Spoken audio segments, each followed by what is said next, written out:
give us a welcome this morning.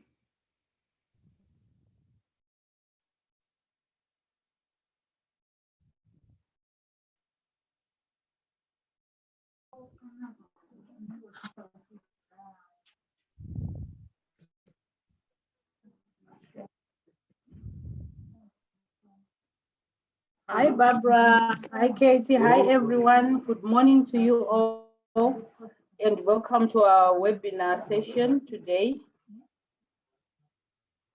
Welcome to our webinar session, and I hope we are going to have fruitful discussions.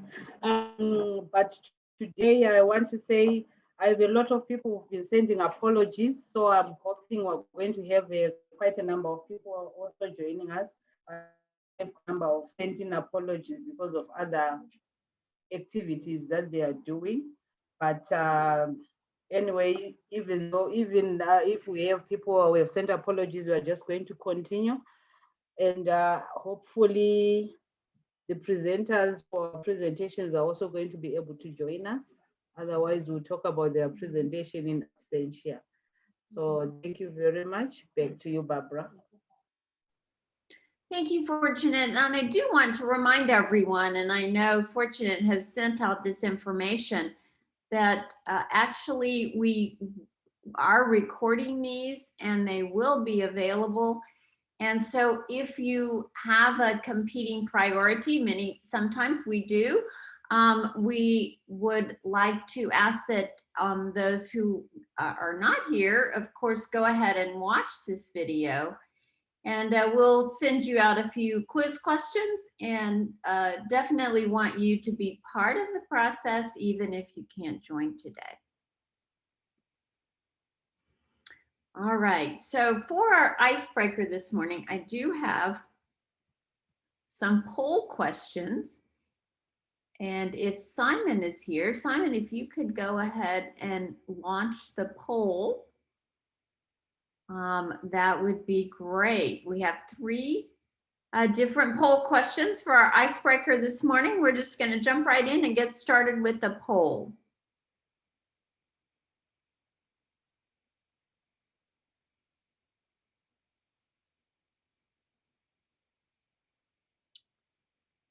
Simon, can you go ahead and launch that poll?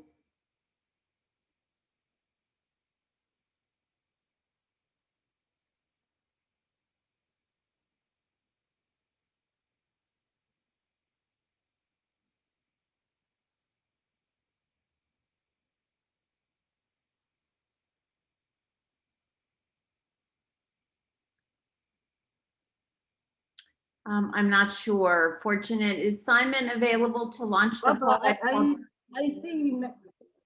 I told him it would be about 5 minutes, and then we would. He is not here, but he made you co-host. Yeah, he made you co-host. Are you not able to? No, there's no poll. He made you and Katie as co-host. I think it's in his account setting. You know, maybe his setting doesn't allow co-host to launch the poll. We don't see the poll button on our screen. We told him that when he was online earlier. So, okay. Well, I will ask the poll questions then, and we will try to get this poll. Hello, sorry. Simon, can you go ahead and launch the poll? Yes, that's what I'm doing right now. Perfect. There should be 3 poll questions. I'm actually adding the questions right now. Okay. Can you launch the first poll?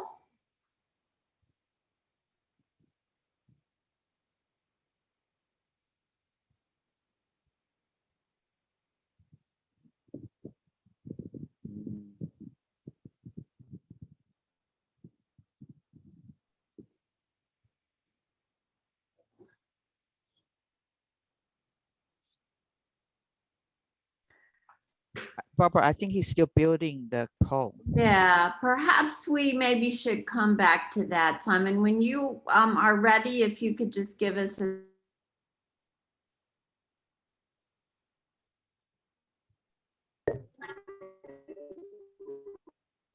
Yeah, let us know when the poll is ready. Yes, I'm actually working on it. Okay, thank you. No, so but maybe you try to switch off and restart. You're done. Okay, so while we're waiting on the poll, if everyone else can go ahead and turn on your cameras. Love to see your smiling faces today. So let's see if I can get, I've got 27 participants. I'd love to see 27 smiling faces. I see Fortunate. I see Tandari, Sabanda, Ranaya. Oh, Patience, I see the top of your head. Chippewa.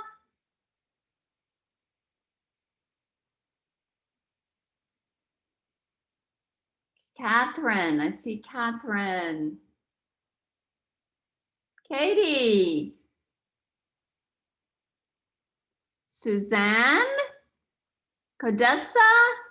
I saw Thomas for a moment. Let's see if I can get a screen full of smiling faces. Would love to see you all today.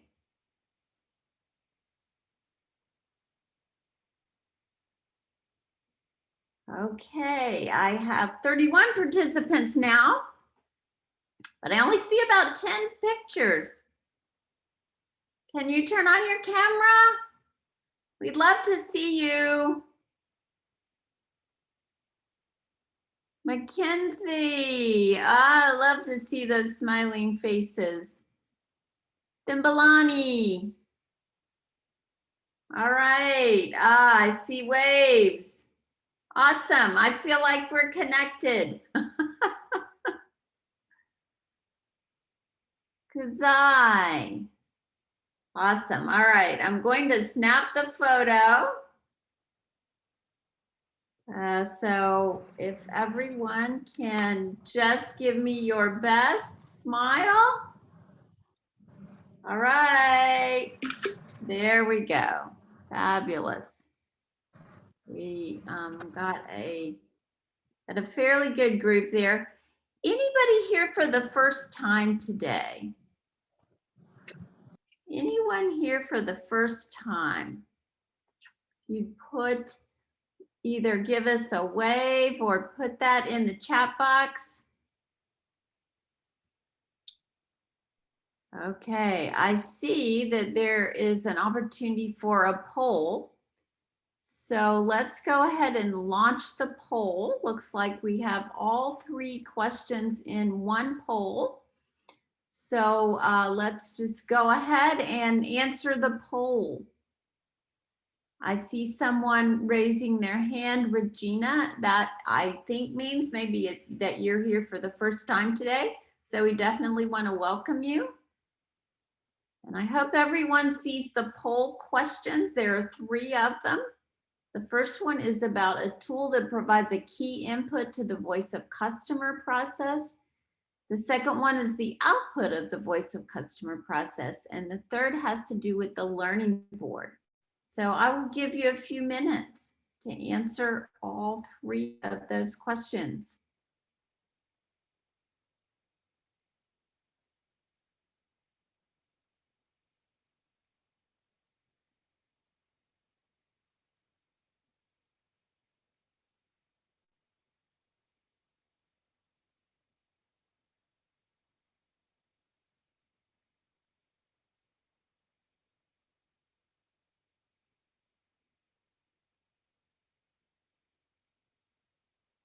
Okay, 16% of you have voted. So we'd love to get a few more. So jump in, read those questions.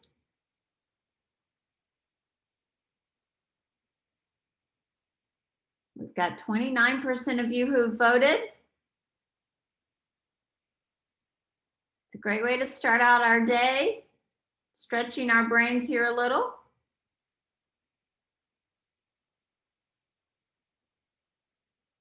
"39% of you have voted.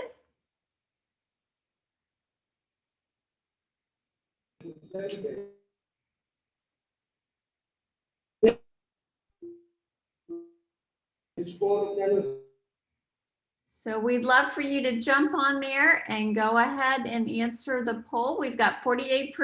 That's great.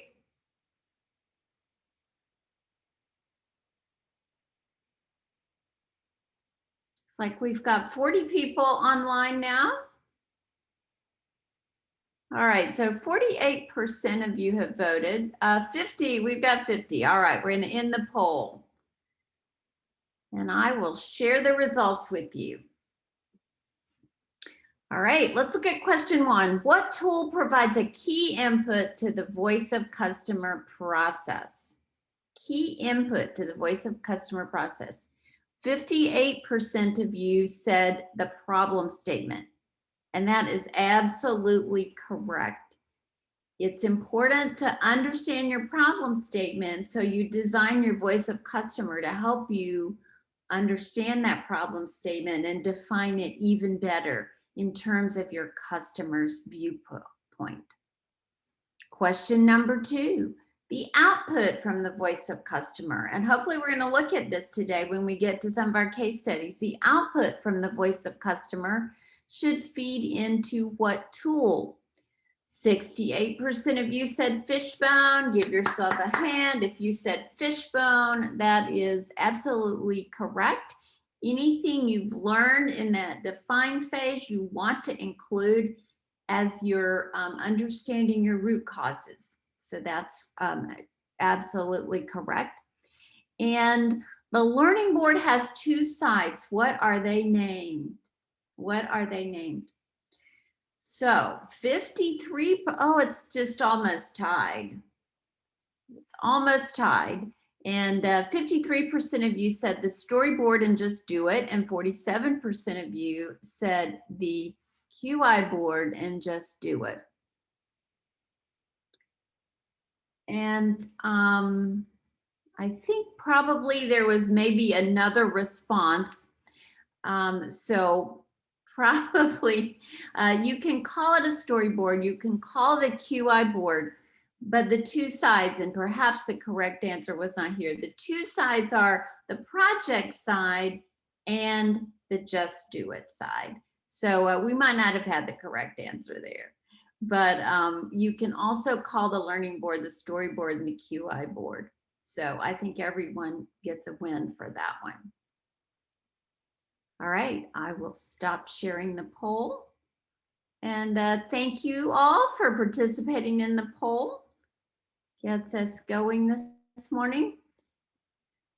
And I did want to ask people who are joining for the first time. I think I saw one person raise their hand. If you're raising your hand for a question, please re-raise it and we will try to keep looking for any questions or comments. So I welcome anyone who's joining for the first time. We're up to 47 participants. So here's something to type into your chat box today. I hope you were able to watch those change management videos, and of all the ideas shared in the change management videos, name one action. So type this into the chat box. One action or one idea that you will try with your team to help manage change. I hope you can pull back from those videos that you watched about managing change. And that was one of the quiz questions for that you were asked to submit from the change management videos. So I hope you'll go ahead and type your answer into the chat box, and we will come back and review that in about 10 minutes. So go ahead and get typing. What of all you learned in the change management video, what is one action or one idea that you will try with your team to help them manage change? So I look forward to seeing what you decide. I do want to have a shout out and a thank you today to Ramana. She was out on the field visits last week. I don't know about this week. And she also has been working on a site visit report. This is when we were in person way back in January of 2020. And Ramana got an award for viewing the most IHI courses. So this is that photo from there. So I just want to give a hand of applause to Ramana and say thank you. So let's look at our agenda for the day. We've already been welcomed. We've already had our music this morning, our icebreaker, and we'll move on in a second here with the scorecard. We're going to hear about the field visits from this week. I hope more of you were able to be visited or be part of that process. Japhet is going to hopefully share with us some baseline data. Then we're going to jump into some case studies from a couple that have been shared with me. And then we're going to look ahead to what we'll be heading into the next time. So let me quickly, we ask if our faculty can stay by for a debrief. I will ask Fortunate to go ahead and lead that because I will have to leave right at 7 my time. We're beginning with the end in mind again today. Just a reminder that we're looking for measurable results. Our clinic aim is to increase the proportion of eligible patients who have a viral load sample received by the lab. We're really working on that lab clinic interface. And then our labs are looking to improve the proportion of samples that meet the targeted turnaround time, depending on whether you're a hub or a testing lab. And just a reminder about our toll gates. So the toll gates are important because you really can't proceed or build on the process. So the things that were due from March the 30th are still due, and definitely a process map and a process table. We can't really move forward without that. Then due today is your voice of customer, your baseline data to be placed in a run chart, your fishbone, and your learning board. Now, of the presentations that I saw, I didn't see any photos of learning boards. So I want to encourage you in your presentation next time to definitely put in a photo of the learning board. So that's what is due today. And just a reminder of what we're looking at for next week. We're actually going to start with improving. So the LARC videos would be the improved videos. And of course, if you are behind in any of the videos before that, please take the opportunity to watch them. I know that I did not get the analyze videos out until about a week ago. So if you've had not been able to catch up with those, please go ahead and catch up, and then we'll have the improved videos due this week. We're going to start doing some test of change, and the 5S will be due this week. So here are our deliverables. And I want to remind everyone that if you want to know how to produce those deliverables, of course, the LARC videos, they're available on the LARC CQI website. And I know that Fortunate distributes them on the WhatsApp. And then a reminder, in 2 weeks, we will be back together again on April 27, and our deliverable due date will be April 21. And here's the same process that we've always been doing. The coaches get it to the faculty. The faculty have a chance to review and provide feedback to all of our coaches. So hopefully you're getting that feedback from your faculty. And if not, then let us know, and we'll definitely be working on that, because we want you to get the feedback. The faculty review it, feed it back. They provide it to patients and Fortunate, and then they come to me on the Monday before. So with that, I am going to turn it over for the next 2 items, really, the LARC scorecard from the field report from this week, and then the baseline data. So I will turn that over to my colleagues now.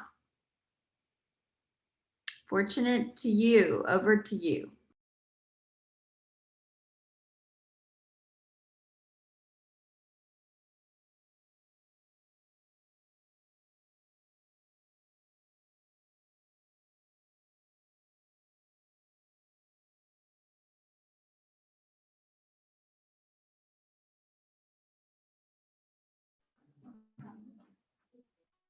Hi, Ba.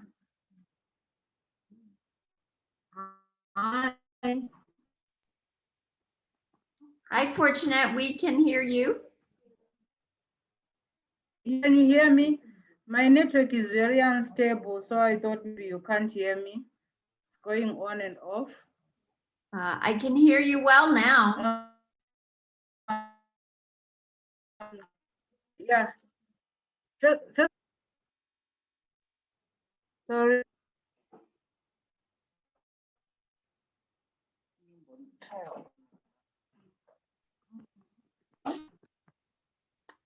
Are you able to share the scorecard? Hello.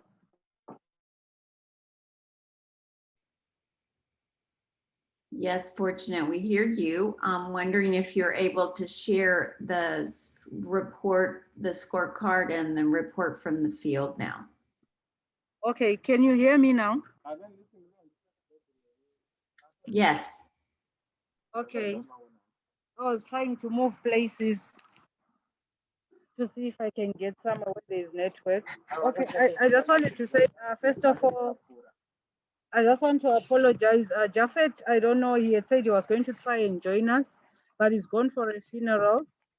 He lost his brother-in-law.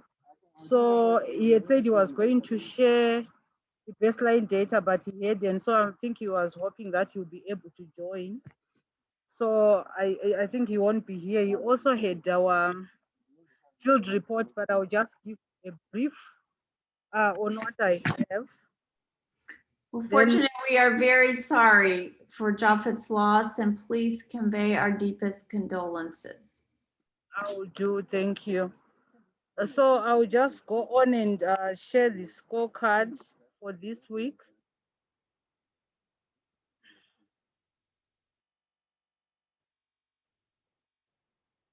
Okay.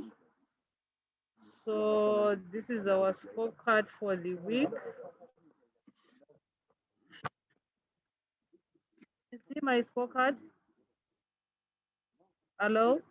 Yes, we can. Okay, you can also hear me? Yes, you sound great. Thank you. Okay, all right. So let me just try and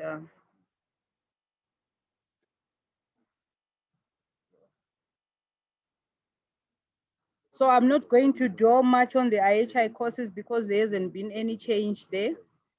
Neither has there been any change on okay, the webinar attendance. This I did not present last week.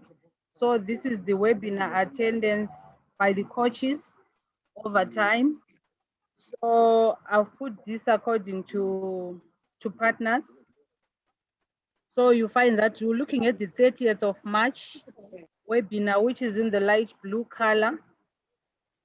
From Ministry of Health, we only had 7 people attending out of 39. From Zimtech, 16 people attending out of 37. And then CLSI, we had 1 person attending out of 7. In ZHI, we had 4 people attending out of 13. COVID, there were 7 out of a total of 30. And then ZACH, we had 11 out of a total of 17. And FHI, there was only 1 person attending out of 4. And then we had 1 BRTI scientist. So when you look at this, you can see that there are a lot of gaps. We have poor attendance because from the total of about 142, when you count this, we only had about 76 people attending. So I think as partners here, faculty present, if we can please ensure that participants, our coaches, and also the faculty attend these meetings. And then this is the attendance by faculty. Just like the previous slide, you can also see that the attendance even by faculty is not as good as well. From Zimtech, we had 5 out of 14, which was a bit better, although we've had more coming in from Zimtech in other webinars. And then BRTI, we had 5 out of 9 attending. We didn't have anyone from OFIT. From OFIT, we had 2. And then from Zach, I think it was only 1 person who attended. And CLSI and ministry, it was just 1. At ZHI, we didn't have anyone in FHI 360. So there's also need to improve on that. So my final slide is on the pre-work submission by the coaches. This is looking at all the pre-work from the introduction right up to the pre-work on measure, analyze, looking at the ranchers and fishbone. So you can see the graph that it's getting shorter and shorter every day, every week. This means that people are not submitting their pre-work, and those who are submitting are not submitting on time. Although I've captured all those who have submitted, but the numbers are still very low. Especially you see that the lowest numbers are on the measure pre-work and also on the project management. But there was a huge improvement on the process mapping, because the previous week, the process mapping were at very low numbers, but now we've had a lot of people submitting. Hands up to the Zimtech coaches. 29 out of 39 coaches have submitted their pre-work, their process mapping, which is very good. And also, if you look at the measure and project management deliverables or quiz, this hasn't been done very well. There is still very low turnout, except for OFID. OFID, they've managed to, quite a number have submitted on project management, but I'm sure there is still room to improve. So this is all on the scorecard. I'm sure everyone can see where they are in terms of deliverables for the pre-work since we started. So faculty and coaches, please take note of your organization and see where people should improve. And please, even if the deadline is passed, this doesn't stop you from submitting your pre-work. Continue to do so. We'll still accept it and update the scorecard. Thank you. Back to you, Barbara. Thank you, Fortunate. I am encouraged by seeing so many of you have been working on your process map. As we've talked about before, that is just a vital step to doing any kind of quality improvement. We'll talk about that more today. Fortunate, I think I'll just let you or patients talk about your field activities this week, if we can go on to that. I'll continue on the field activities because patience was not there. So it was me and Japheth who went, but in the provinces we went, we were also meeting the faculty there and also the coaches on the ground. So we started with Manicaland, where we went to Mutare Provincial Hospital, where we managed to meet coaches and faculty from ZHI, from Makoni district and Mutare district. So you find that issues that came up are basically the same as the issues on the first field work, where people are talking about delay in submitting deliverables, and also due to other competing activities, and also not being able to attend the webinars, even though the dates have been shared on time. And non-attendance of webinars is normally due to internet connectivity, which a lot of people are having challenges with. And also at times they will be in the field, so connectivity becomes a huge challenge. And then we also went to Masvingo province, where we were at Masvingo Provincial Hospital.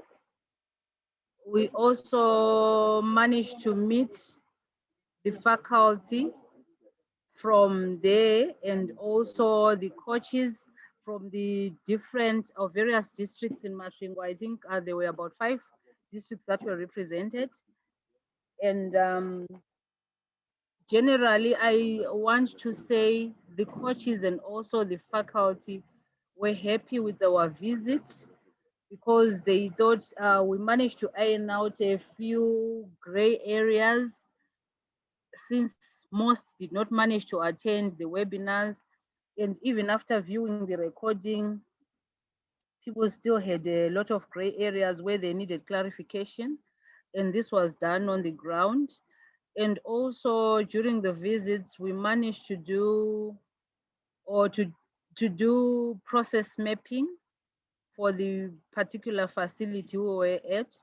And coaches were very happy about this, because some had actually not done any process mapping because they were not sure about what exactly was expected of them. So I think this was an eye-opener for them. And during the process mapping in the provinces where we went, a lot of gaps were identified, both by the facility in terms of viral load collection, and also by the lab, because we had teams from both the facility and the lab during these discussions or these deliberations. And I think a lot of people say they managed to identify a lot of gaps which they were not aware of. And this really, they thought this was really going to help them in their management of clients, for art clients, and especially those coming in for viral load. We also went to Matabeleland South and also to Midlands. And I think the findings were basically the same I've mentioned. But I would want to say in all the provinces we went, we were happy because we managed to get support from the faculty in the different provinces. And also in some provinces, we actually had the provincial teams also there, like in Masvingo, where the provincial nursing officer also managed to join in the meetings. And we also had the DMO of the facilities also joining in. And I think this was very good, because in doing so, they get to understand what exactly is going on, and also improve on the processes on the ground. And also, I think we also managed to interact well with the coaches on the ground. I would like to thank each and every one of them we met. And also, I think basically that is all. It's only that I didn't have anything written down. Japheth had said he was going to present this, so he had written down something. But basically, I think that is there. But if I left out anything, because I see some of the faculty whom we met, I saw Dr. Napi on the line. I think we met her in Mad South. So if there's anything, I'm sure faculty can also add in. I also see Dr. McDonald, he was also there. So I think they can also join in. Kitson is also there. If there's anything that I've left out, you can just add on the findings. Thank you. Back to you, Barbara. Thanks, Fortunate. I would love to hear from some of those other faculty that Fortunate mentioned. Anyone want to chime in and highlight something that you learned from the site visit and from working together, or anything you'd like to share, please feel free. Thank you, Barbara. I'm Dr. Napi from MatSouth. We've had a lot of things going on in MatSouth, but part of it, I'm sure Fortunate has already highlighted, that our communication was not good to start with in terms of disseminating the information to our low-lying cadres, the facilities where we are supposed to be working. So the challenge that our coaches have been having, which we're trying to solve right now, is that they have not been given access to the facilities where they're supposed to collect the data. So as MatSouth team, we have put in the processes, and the medical director has been notified that the teams have actually understood what we're trying to do. So as of this week, we are going around together as a team to actually notify the facilities where we are, and we hope that things will now actually be more smoother for our coaches. I think that is the most important step for us right now, to actually have that in place. Well, thank you very much for highlighting that. I think that that is a key learning, and we found that if you're able to interact with the leadership at the facility, if you are able to get the leadership on board, the project will proceed. But if you're not able to, you really are, the project will basically die before you get it there. So I think that's a key lesson. We have really learned that many times over. So I thank you for sharing that. And is there any, so you're going site to site, but is there anything that you would suggest to other teams that might be having this issue? Sometimes we've had our organizations actually sign a memorandum of understanding saying that they're going to be involved. I don't know if that's something that you need, but other ideas that may help other people who may have the same challenge.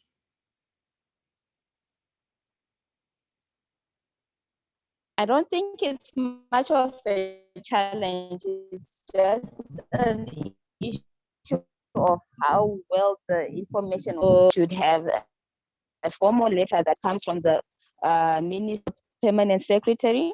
I think that was shared by the faculty. I'm sure it was shared to the Provincial Medical Directorate, but then it was not then moved to the lower lying cadres. So that is where the challenge is. Information was left hanging at a provincial level. It did not go to the district level. So what is happening now is we are now sitting together, because what we then saw was, as a team, people thought it was an OFID or an NGO initiative, but it's actually a Ministry of Health initiative. And where we are coming in is just to support. So once that is made clear, it is not a problem at all. We work very well with the Ministry of Health and all its structures. So it's just that little step, as you said, that can either make or destroy a program. Great, great. McDonald, you can come in if you want. Yes, Dr. McDonald. Thoughts to add?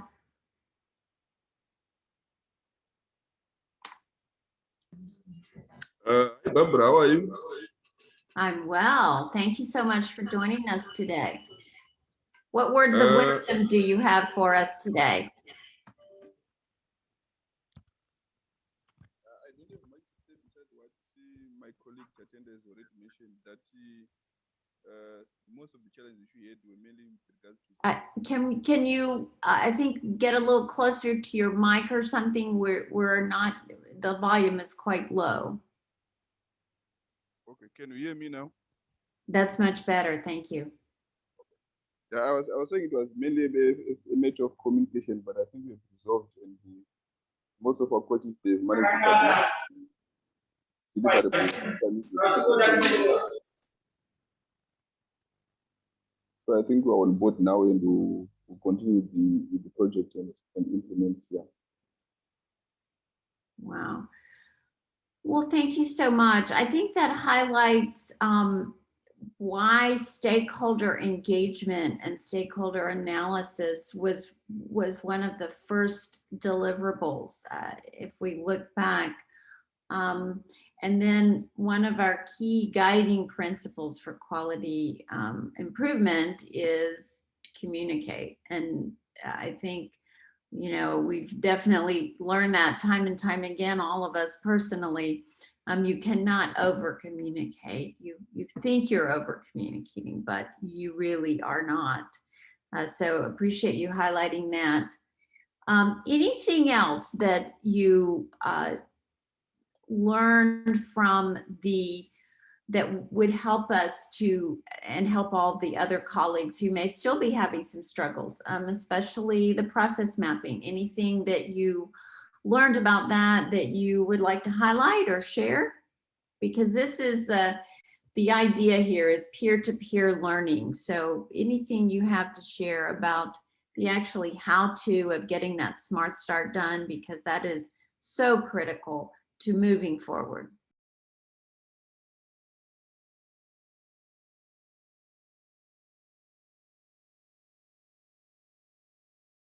Okay, thank you. Maybe I'll ask one of my coaches, Manasa, to respond on what they learned from the faculty from Harare when they came to university on process mapping, because we went through a rigorous procedure in terms of their facility, actually going through the processes in their facility. Our patients arrive at the clinic up to getting the viral load to the lab and get the results back. So Manasa, can you respond what you learned? Thank you. Thank you. Manasa? Okay, thank you. Yes, initially we were missing webinars because of competing programs.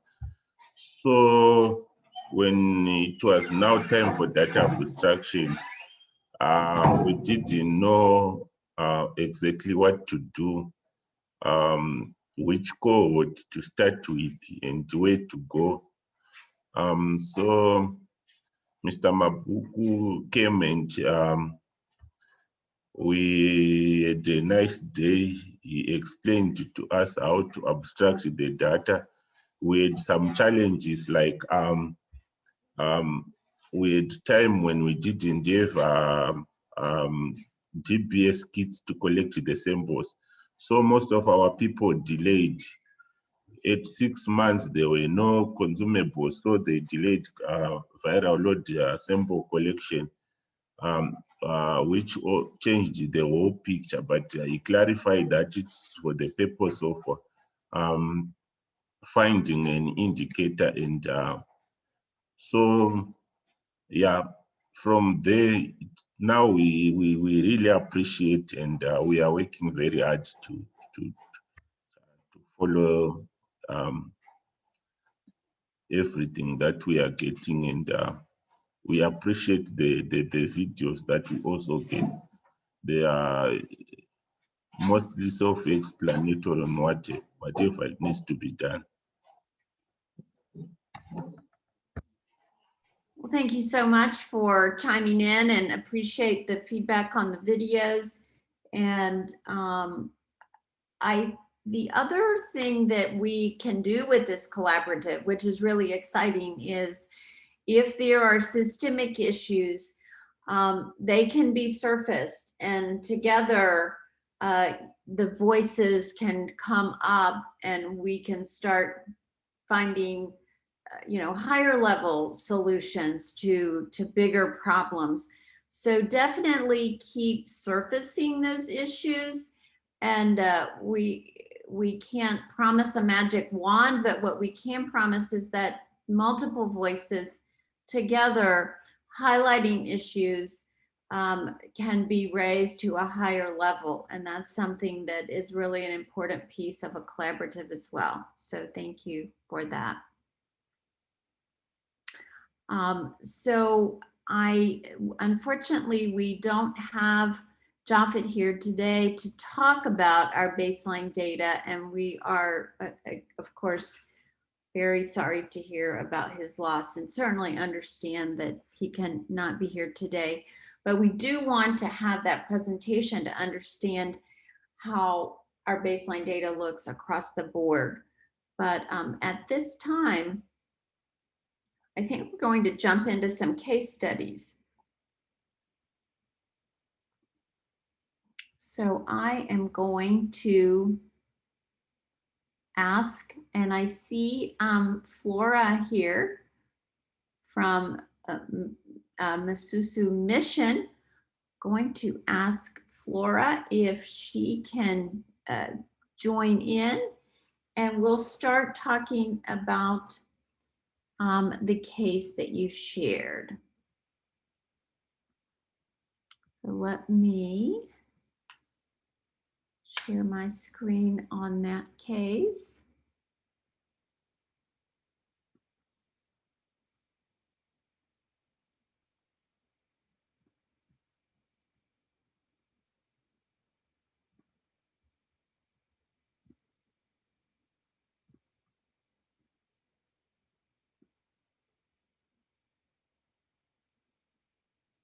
So Flora, can you open up your mic and help us as we walk through your case? So we do thank you so much to the two teams who have shared their cases today, and we look forward to learning together. I want to stress that this is about learning. The entire Quality Improvement Collaborative is about what we can learn. So we are really going to focus on what we can learn from this case. So here we have your background, and something that I noted was you have 1229 patients eligible for viral load, and you're on average collecting 41 samples per month. Now, I did some just quick math, and if you have 1229 patients who are eligible, you divide that by 12, you get about 100 a month. Now, I know that they are not all, you know, exactly 100 a month, but if we were just doing a ballpark target, we'd be around 100 per month. And it looks like you're collecting 41 a month. So I do have some questions about that. Flora, can you help us understand a little bit about the 41 a month?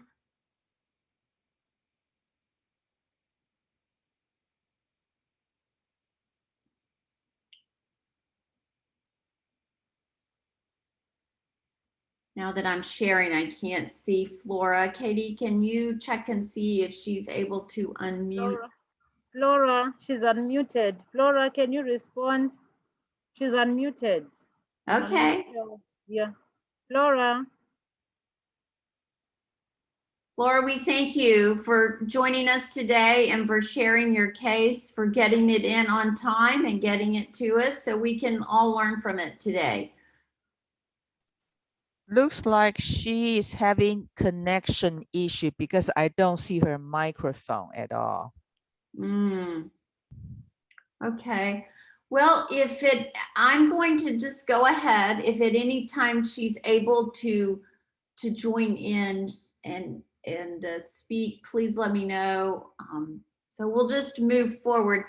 But I always like to just do a ballpark figure. And I think that perhaps there's a bit of a gap there between how many patients would be eligible and how many samples are being drawn. So that's something you might want to look at.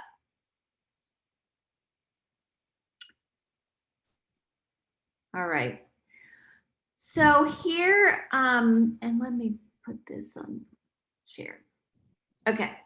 So we have a list of your team, but I want to ask those of you who are online, are there team member functions that we're missing? And please type it in the chat box. We want this to be super interactive and we want to all learn from it and have fun, and we want this to be a highlight of the week. So please type into the chat box, are there team member functions that we're missing? If you can remember way back to those team member functions that we suggested you have in your team, is there anything that's missing? And I'm going to ask Katie and Fortunate and Patience to sort of look at the chat box and see if anyone is being able to chime in, because this is how we're going to learn, by being super interactive today.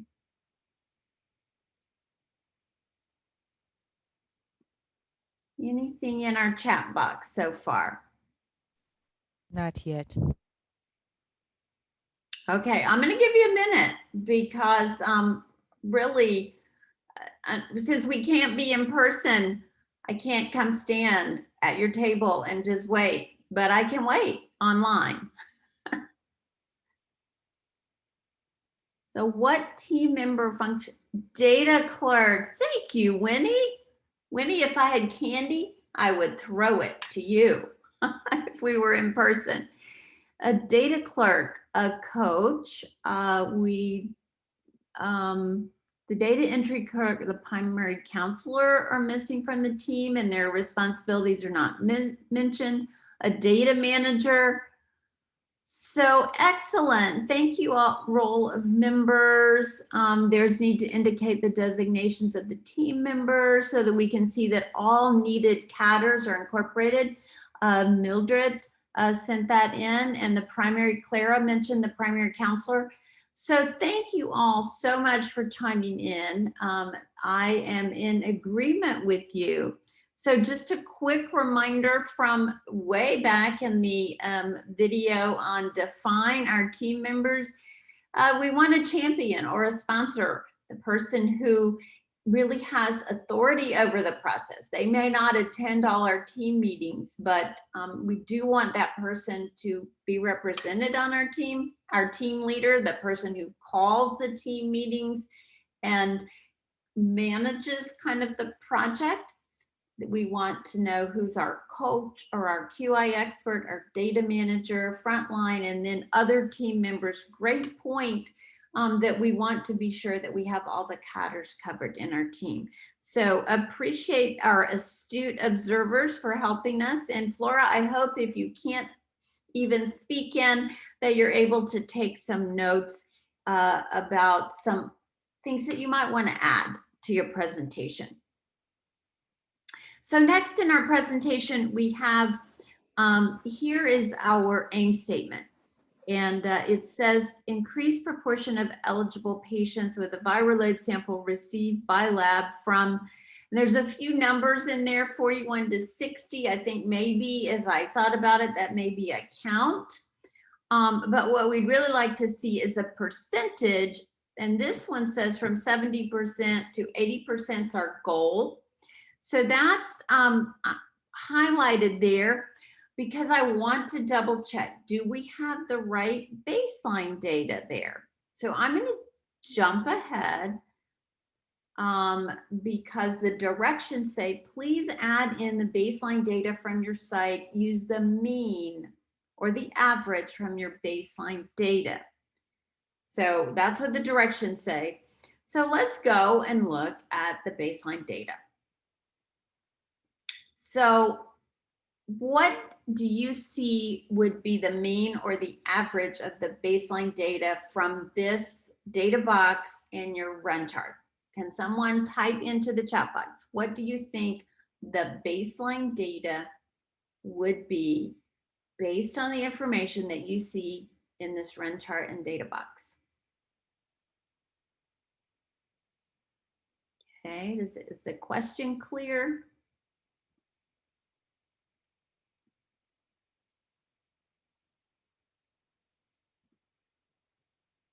I go back one slide.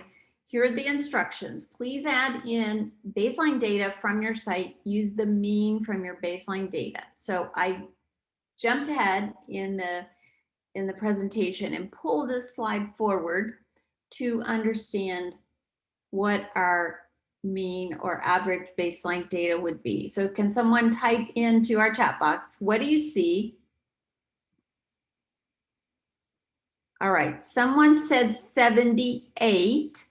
The blue line, someone said 77. Perfect, perfect. So I think 77 is what I see based on the information in the data box. So excellent. So how do we calculate the average? Well, we're going to add, there's 8 weeks here. We're going to add 8 weeks of the viral load sample collected. Percentages, we get a number, we divide it by 8, and we've got 77%. So smiley face to the team, because they did calculate the average baseline data very well. So love to send out smiley faces this morning. And so what we would actually want to do then is go back and look at that aim statement. And we might want to update it. So here are some updates that I have suggested that it might want to look like this, that we would move it from 77% to 80%. Now, I have a question for you. Is 80% a stretch target? Is that a target that you think you want to keep? Or if you're already at 77%, what might you want to do? Any thoughts?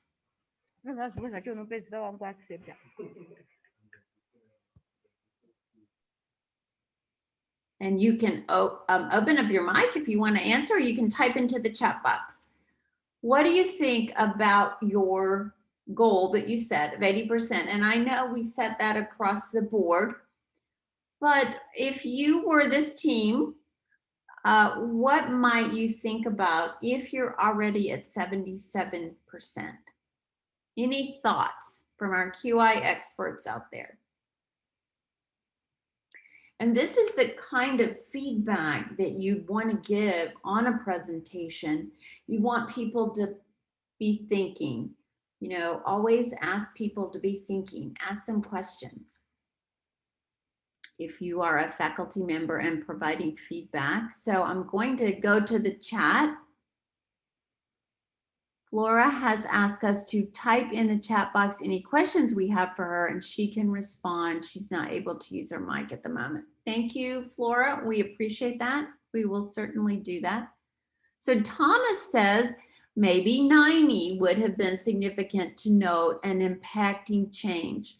And Tanderai said aim higher, 90% or plus. And someone is suggesting, oh, here, blessing 95.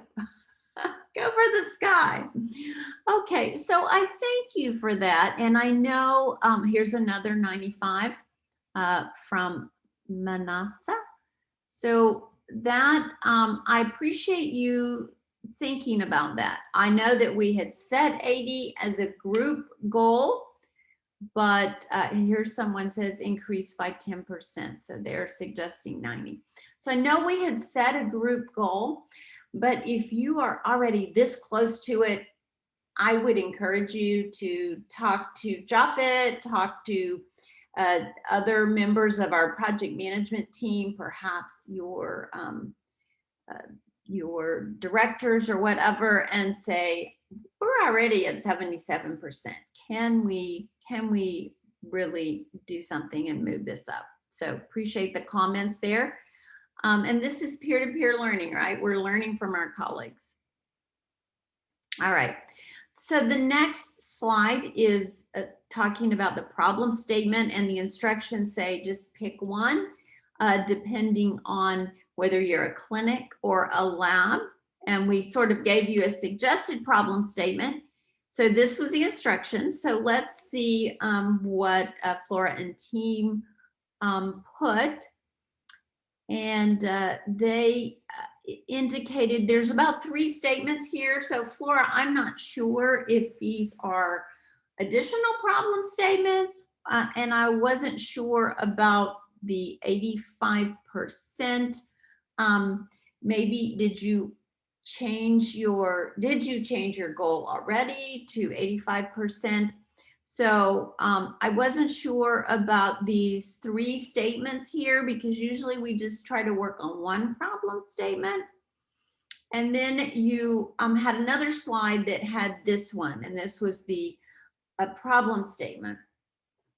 And you modified it a bit, and you said suboptimal viral load samples are being collected from eligible clients. And I wasn't sure what you meant by suboptimal. Suboptimal, is that a quality? Is suboptimal a number?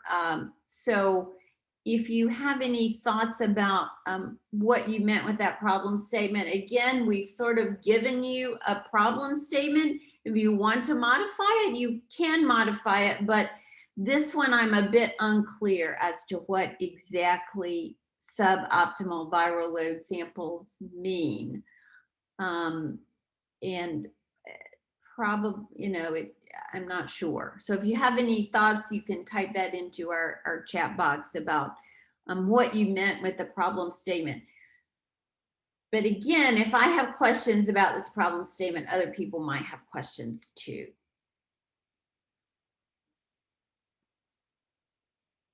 All right.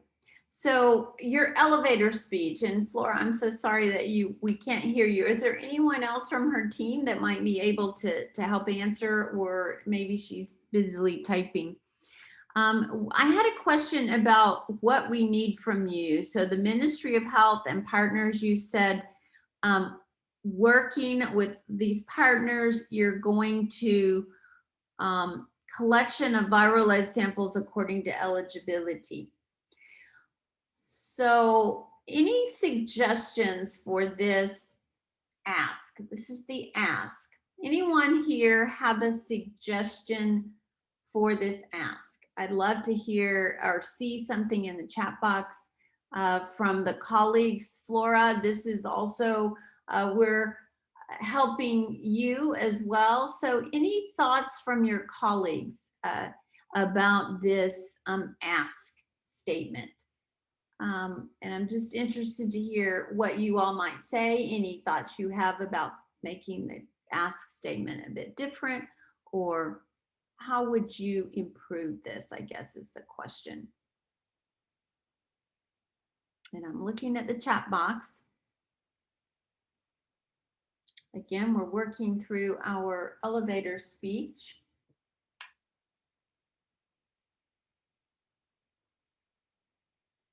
Now, the second half of the elevator speech says we need airtime for follow-ups, a standard tool for viral load, recording registers, and EDTA tubes. I like that. I feel like it's very specific ask, and depending on, you know, who you're directing it to, I feel like it's a specific ask. So any thoughts about this beginning part of the elevator speech? Any suggestions that your colleagues may have for you?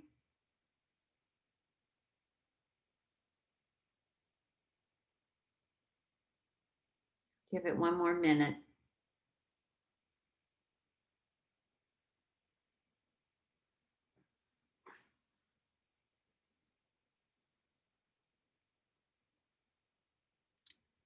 Okay, so I have Tanashi says buy-in from the MOHCC leaders, e.g. the DHE, District Health something. Okay, so I think, Tanashi, that is very important. I think that is part of a stakeholder analysis and stakeholder engagement. I think what we're asking here in the elevator speech, the second half of it does very well. It's a specific ask, and we need airtime. We need a standard tool for viral load recording a register. We need a standard register, and we discovered that in our last cohort. that that was a missing piece, was this viral load register. So, and then EDTA tubes. Those are very specific asks, and I think they're focused. So I think the first part of the ask would be improved if that was just part of your stakeholder engagement, because that's really your project, right? You want people to help with the project, but have a specific ask. So those are suggestions for that. All right, moving on. Now here, Flora, maybe you can type a response to this if you can hear. Here you do have 85%. So, but in the other slide you had 80%. So what is your target? Can you just type that into the chat box for us? What is your target?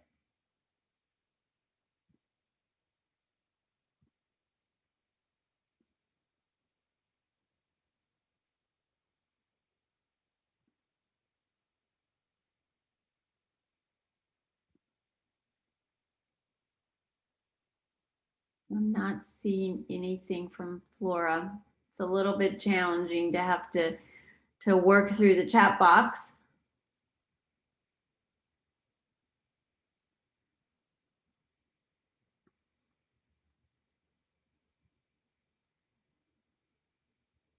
So I will just move on, but what I would suggest is that you have internal consistency throughout your report. If the aim statement in the summary says 80% and here it says 85%, we perhaps could clarify that. If you guys did up your goal, I think that's great. We talked about that earlier. All right, so our process map. This is a chance for all of you to provide some help to Flora and their team. I want you to type into the chat box anything you think that might be improved in this process map. Anything you notice. So I'm going to give you 2 minutes. I'm not going to talk anymore. I'm going to ask you to provide some feedback on this process map, some help to Flora about how it might be better.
Fortunate's asking Flora about the target in the chat.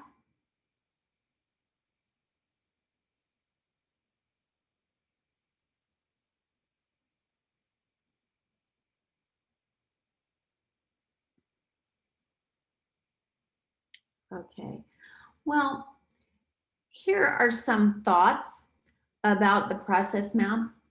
I think this one pretty much reads like what we should do. This is what we should do. This reads like the country algorithm, right? We should just follow these steps. But what we're looking for in the process map, what we're really looking for is what is happening currently.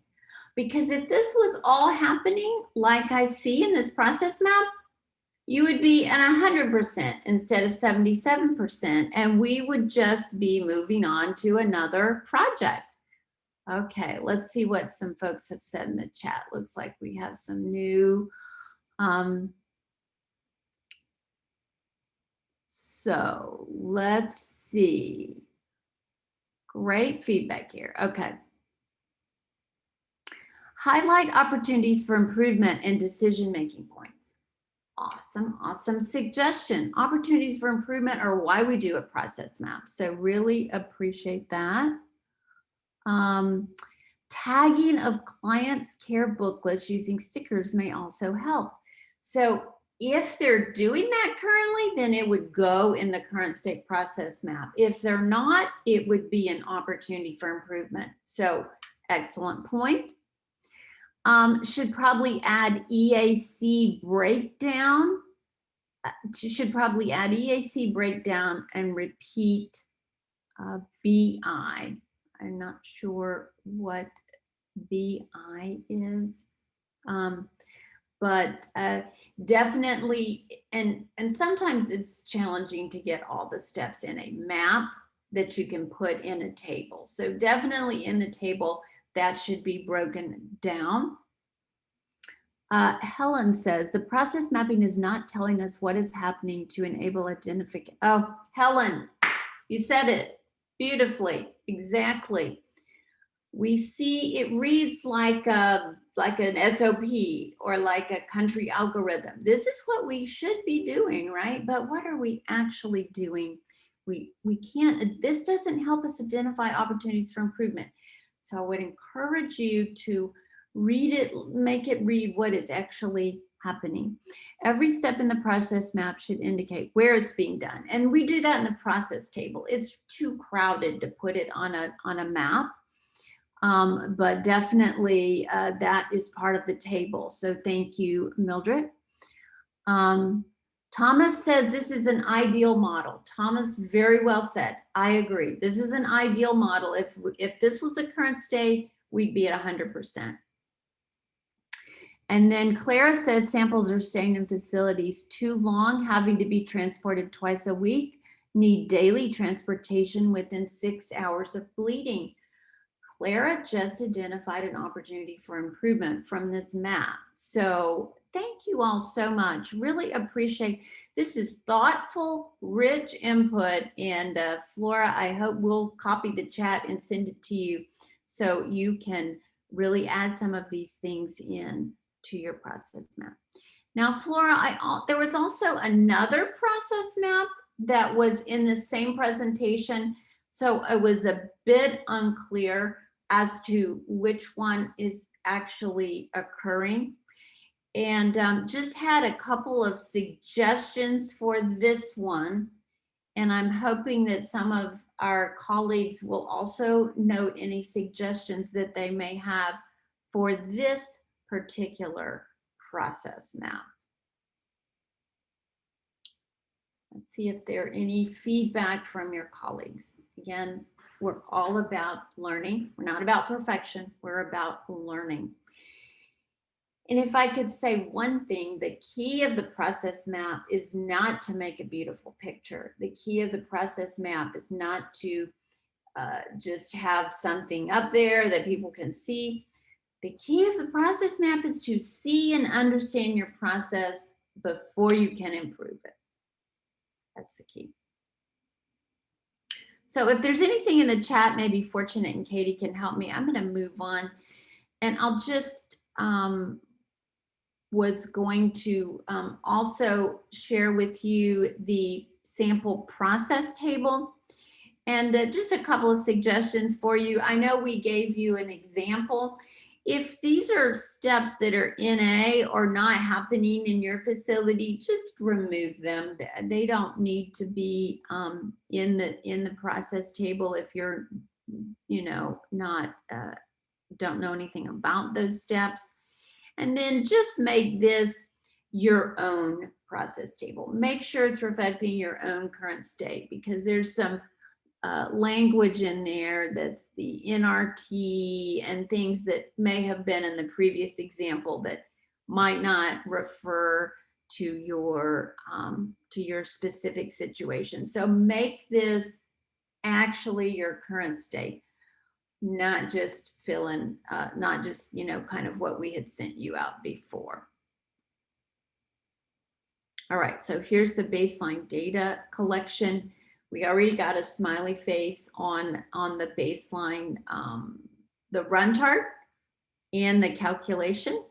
So let's come back to this process table and just a few ideas that I'll share with you. And if you look, the instructions say build a process map using the boxes, arrows, and symbols provided. If you want to do it a different way, that's fine too. But if you use these symbols, here's just a way that these symbols, these are conventional process mapping symbols. So I just wanted to share with you sort of the way that a diamond, a yellow diamond is, and it is a decision point. So you would have, anytime you would have a yellow diamond, you would have 2 lines coming out of, or maybe more, but at least 2 lines coming out of the yellow diamond. And here we have, you're either suppressed or you're not suppressed. And then that's a decision point, right? If you're suppressed, you would go one direction. If you're not suppressed, you would go a different direction. So that's how the diamond is used. And then the red dots are for opportunities for improvement. They're not for steps in the process. And then the terminator has a little bit different shape. And so the shape you see here would always be the final step of the process map. It would be the terminator. So just a few hints there as you're working on your process map, kind of standard conventional process mapping. All right, now we're getting to the voice of the customer. This is what we've talked about this week. So here are the instructions, and the instructions say, you know, how did you collect your data? What did your data show? What were the results? And then it asks for data analysis and action. And that's kind of the most important part of this. Once you've collected this data, how did you analyze and interpret what you learn, and how are you going to use this going forward? Those are key questions. So let's see what Flora and their team submitted. So Flora, I would love if you could answer now about why did you select these particular questions, and what was the key input to your voice of customer? Because that will help us sort of understand, what did you really want to know? And if you could maybe respond to those questions for us. What was your key input into this voice of customer? And I think we had a little quiz on that, right, earlier. But what did you really want to know? What did you really want to understand from your clients? And that's the question that is important to ask yourself when you're designing your voice of customer. You can design a voice of customer survey that asks about everything, right? But when you're designing this voice of customer, what did you really want to know? So Flora, if you have an opportunity to put that into the chat box, we would be very appreciative.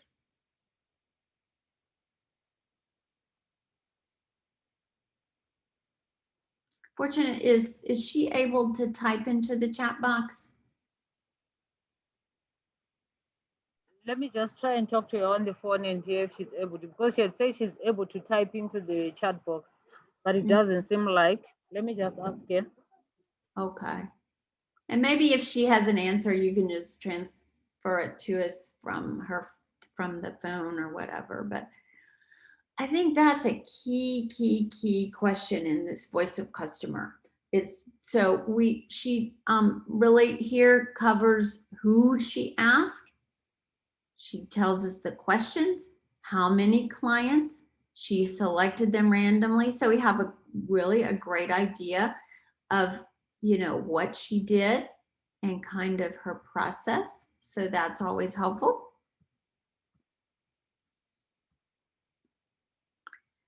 And then if we move on, she's given us an interview guide about how to ask the questions, and here are the questions. So she reproduced that, so that's really helpful. Is there someone wanting to make a comment?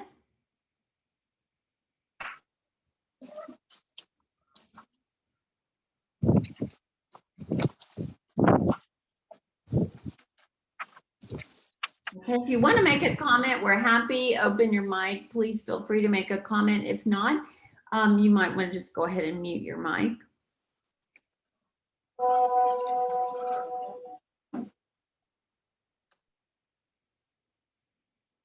Okay. So here are the findings. So the findings are tallied. Again, well done. And they divided the clients into 6 months on art and more than 6 months on art. Would be interested to hear their thinking about that. If we could speak with her. And then here's the responses to the questions. So I want to circle to this piece of the instructions. How did you analyze and interpret what you learned, and what did you do with this information? Because I was not able to see that in the presentation.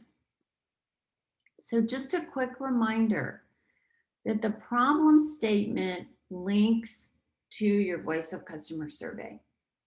So when I have a problem statement, clients with high viral load are not attending EAC timely, and that's within 30 days. That's my problem statement. Then what do I want to ask in my voice of customer survey? What do I want to understand? That's the key beginning to your voice of customer survey, because we can ask a lot of things of our customers. But what are we going to do with what we learn? Is it useful for us in this project? Is it meaningful? Are we going to be able to use it? I've got something in the chat. Let's see. Can't get through to Flora on the phone. Okay, well, thank you for trying, Fortunate. So Winnie says, maybe a question on what can be improved regarding viral load services. So that's what I want to know. In this case, I want to know, why are clients not attending EAC? What needs to be improved? So thank you, Winnie. I think that's a great suggestion. But again, I think starting with your problem statement, the problem statement is we're not getting enough of the eligible clients to have their samples drawn. So then that's what I want to know. Why? Why? Why are the clients not having their viral load samples? So I would zoom, I wouldn't ask, I mean, you can ask 10 questions. I would zoom in on what's really important. What's going to be useful to me in this project? So what did you learn? I think that's what I want to encourage each one of you to add to your voice of customer survey. Flora is conducting interviews, so she's not going to be able to participate. Okay. Well, thank you, Flora, for sending your presentation in. So what did you learn, and how do you apply what you learned to your intervention? Because as we spoke about, this feedback from the Voice of Customer survey will go directly into that fishbone and will help you understand your root cause of the problem. So I think that's my comment. Any other comments from those of you online? I really do appreciate your engagement today. It makes it more interesting to have more than one person provide some input. So Winnie said a question on what can be improved regarding viral load services, and specifically what can be improved so that we can enhance our aim, so that we can get to our aim. All right, and so then we have here, this is from Flora's presentation. This is her fishbone, and the problem she put right in there. Few samples were submitted for testing. Equipment, she highlighted that there was no viral load machine, so they had to send it out. I did have a question about a few of the items in the fishbone. One is under policy and procedure. It says algorithm for viral load testing is routinely followed. So to me, that's not a problem. I think if that is the truth, then it doesn't need to be in an analysis of the problem. But maybe they meant something a bit different. Then I did have a question. The process dedicated Cotter to follow up on missed clients in a cohort monthly. Again, that sounds like a good thing to me. So I'm not sure why it's here, or maybe that it's missing. So that would just be some clarification that we might want to get from Flora. And then the last clarification I have is, and this one's under people. So they're missed appointments due to travel challenges.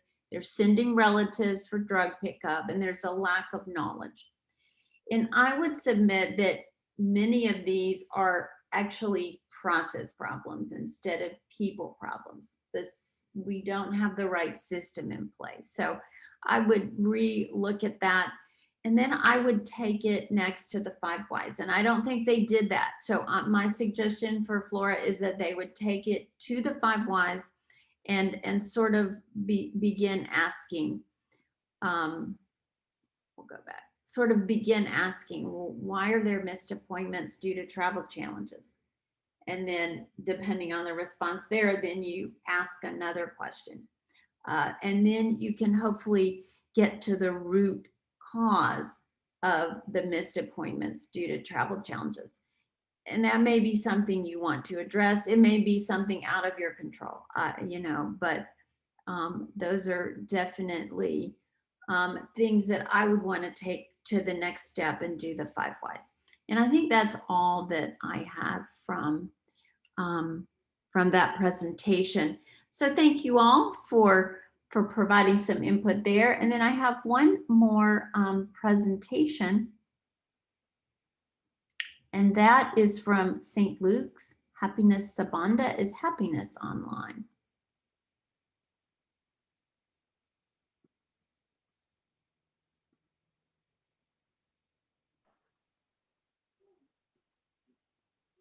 Does any Fortunate is Happiness Online to share a little bit? I don't see Happiness. I don't see Happiness. Peshi, maybe you can respond. He's not online. Their lab is having a training, another training today, so they could not join. Oh, too bad.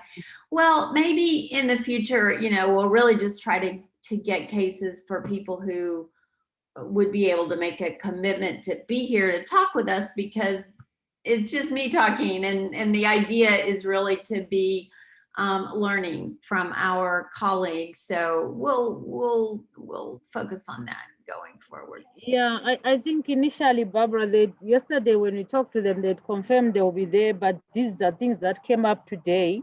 Wow. But I think but I think I saw Chipo Mugero. Is she there from Bindura? Chipo, I don't know if she's still here. I think I saw Chipo initially. Chipo, are you around? Maybe she has dropped off as well. All right. Well, we'll take this one. We'll move through it. Actually, I think we probably don't. Well, Chipo is online. Chipo Chimeza. Right? Chipo, please unmute your mic. I didn't do that presentation, so I think we'll probably just need to so I think we'll probably just move on, given that the time. So one presentation today that we were able to have.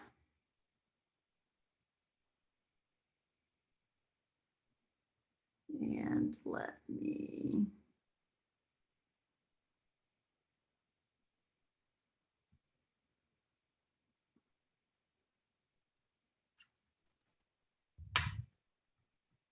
End that show.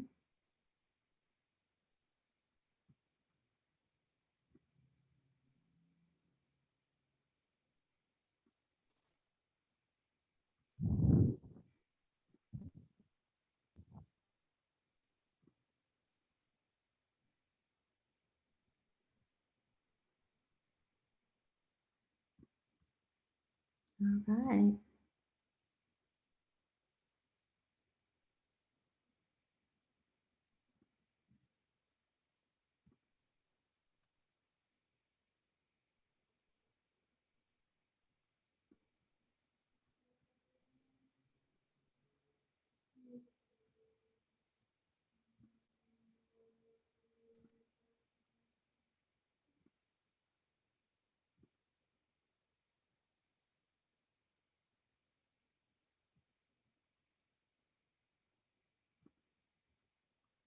Okay, we're going to look ahead now, and we'll do that for the next 15 minutes, and then we have 15 minutes left for questions and answers.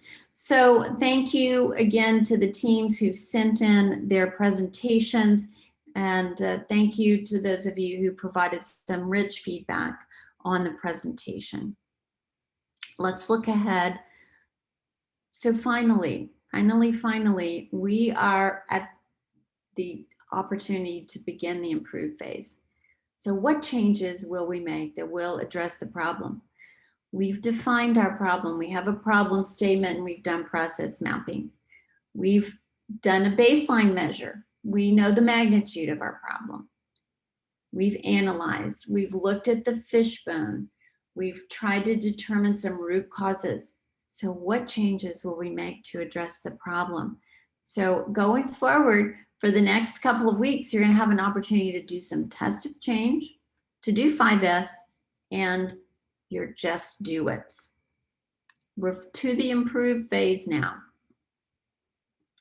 So the PDSA, just a reminder, is the scientific method for improvement. So we plan a test of change. We predict what's going to happen. We make an action plan. We implement, that's the do, the test of change. And we make some notes and records and see how the implementation went. And then we study it. Did we meet our prediction? And then we act on that. And it's iterative. We do it all again. So just a quick reminder, a test of change alters a step in a process and then evaluates the impact of that alteration.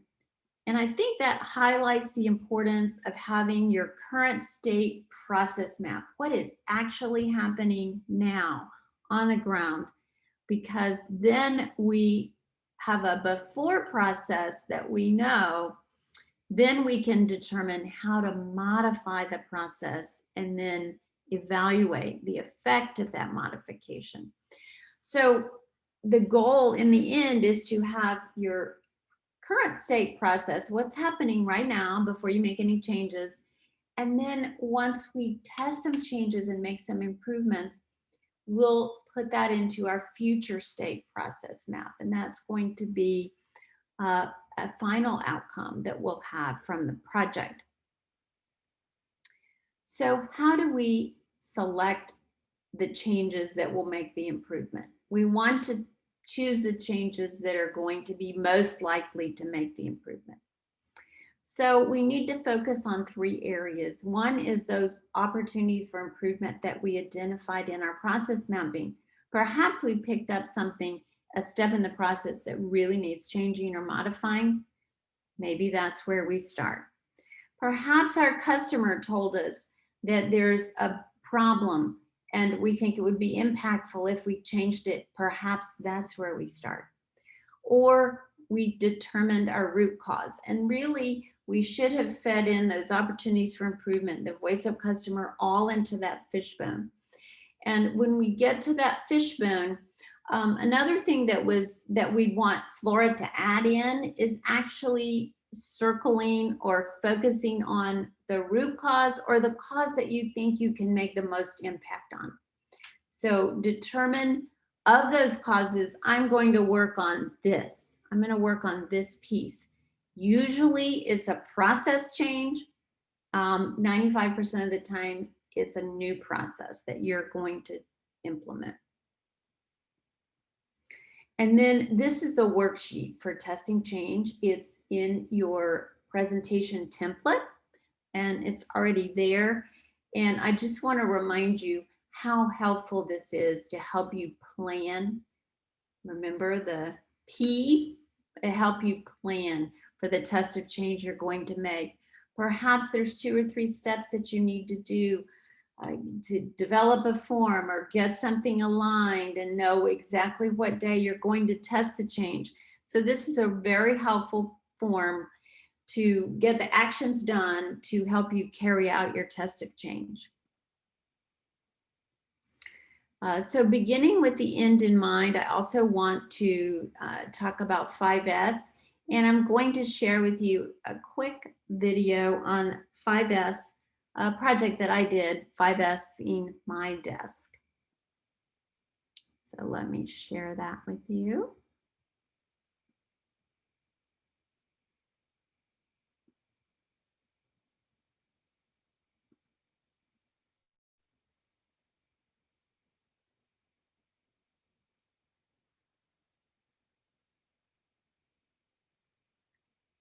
So definitely capture before photos.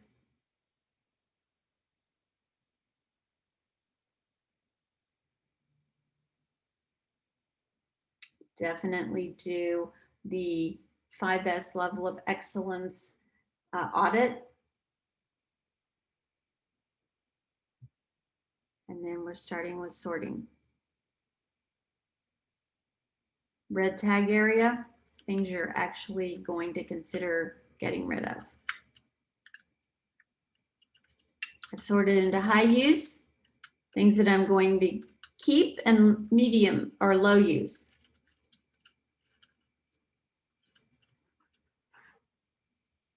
So now I have them sorted.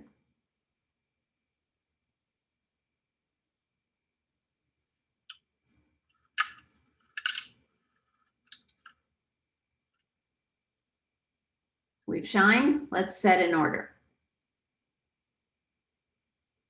The things that I'm going to keep that are high use, I want them close.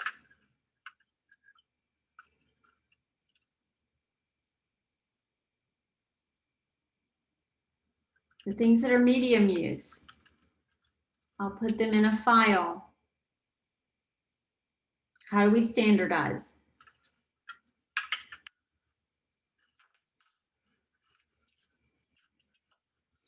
A place for everything and everything in its place.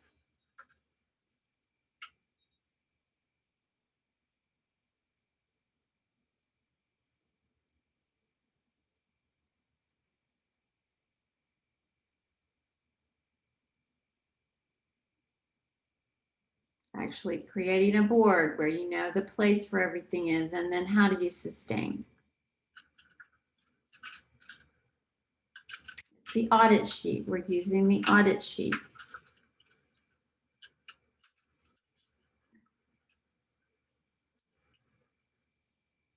All right, so there's a quick overview of 5S.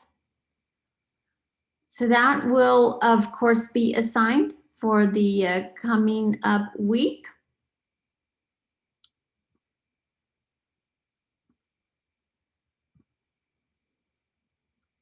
And then your just do it's, those items that you identified that could be done in 1 to 2 weeks. They required 1 or 2 people. They were simple fixes. They weren't complex problems. You'll be able to do those. And what we'd love to see in that is just a picture of what you did for your just do it's. So that is a look ahead at what the plan is for the coming weeks. So if there are any questions, I'd like to take them now. We're just right on time for our question and answer. And if you're too shy to open up your mic and ask a question, please type into the chat box. Now I've got some other options here. All right, so let's see. Flora says she's conducting interviews and she will take contributions. And Winnie gives a word of encouragement to Flora. Thank you so much. Yes, was well done. Clara says, well done, Flora and team. Maybe we add the proportion percentage instead of few in the problem statement. I like that. And Mildred shouts out to Flora. So we do thank Flora for submitting early and for letting us use the case for learning.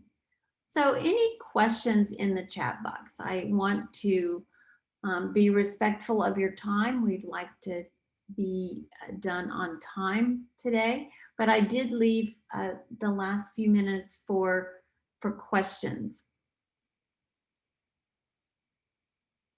Flora says thank you to everyone. She's taken note of all your corrections and contributions, and the team appreciate it. So thank you, Flora.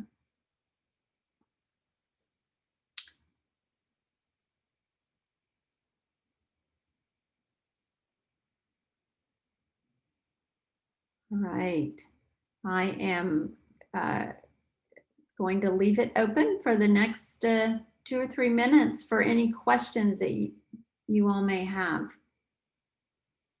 Either you are completely understanding the deliverables going forward, or you're too shy.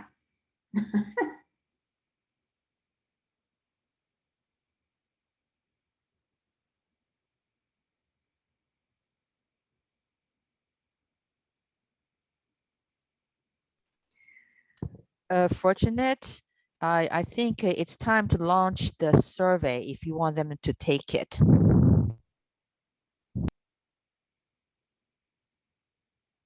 Okay, we can certainly do that. I think the most important. Yeah, I'm just sharing it on WhatsApp. Katie, do you have it to put it on the chat box, please? Okay, while they're working with launching the survey, I do want to remind you that each phase builds on the other. So if you don't have a good understanding of your root causes, you will not be choosing the most effective test of change. I do want to also remind you that what we will send out for you is some tests of change that have been previously done in our previous implementations. We'll send you a list. So you may pick the ones that you feel would be most apropos for your situation. But the key is picking the change that will result in the improvement, and the improvement is going to be measured by our metric. So for the labs, that's turnaround time within the range. And for the clinics, that's more people having samples submitted to the labs. So to pick the most impactful change is so important. There's a lot of things we could do, but what's going to be the most impactful? What's the change that's going to result in improvement? That's the key question. And if you haven't done thorough groundwork in those previous phases, if you don't have a rich and deep understanding of the root causes, and then you probably will not be picking the most effective change to test. But we will send you out a menu of changes that you may choose. And I've got 5 things in the chat box. So let's see what we've got. Can you share the 5S video on the website? Had poor network and did not get it. Yes, we are happy to do that. Katie launched a survey link. Margaret says, thank you for the presentations from sites. I learned a lot. I think that is just key. And we definitely want to do more of those. And we love it to be a bit more interactive. Katie says the recording of the entire webinar will be posted on the LARC website soon. I think that's also key. If you missed it or the connectivity was bad, we are disappointed because it's more fun to be here and interact personally. But if not, you can certainly watch it. And we'd like some evidence that you actually watched it to make sure that you really received the entire program.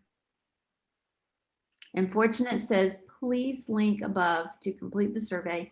Have also sent it on WhatsApp. All right. I am going to give it 2 more minutes and then we will move on to our faculty debrief. So how many? We have 69 participants. 69 people are perfectly clear on the deliverables.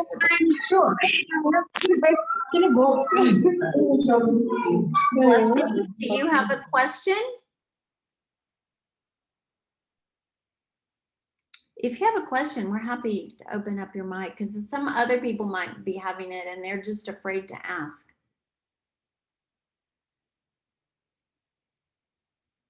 All right, one more minute. If you do have a question and you're afraid to ask, please get to your faculty and submit the question. And we are happy, Katie and I, Fortunate, your team, we're happy to take questions. So we want this to be clear. The improved videos hopefully will be up, all of them, over this coming weekend. And we will definitely send out a list of changes that people have taken in the past. And the presentations that came in today, they already had some ideas in their summary slide. So if you have ideas, again, linking it to the root cause is going to be a key for you. All right, we are going to close out. I'm going to give you back 10 minutes of your day. Thank you so much for joining us. I really, really, really, really appreciate the fabulous responses that you all shared. That makes it rich and makes it meaningful for all of our participants. So with that, a note from Clara. Thank you, Barbara. Japheth and Fortunate made me to understand better this project last week. Welcome, guys. So that's great. Anything you have to share about what you're understanding and sharing with your colleagues, we would welcome that as well.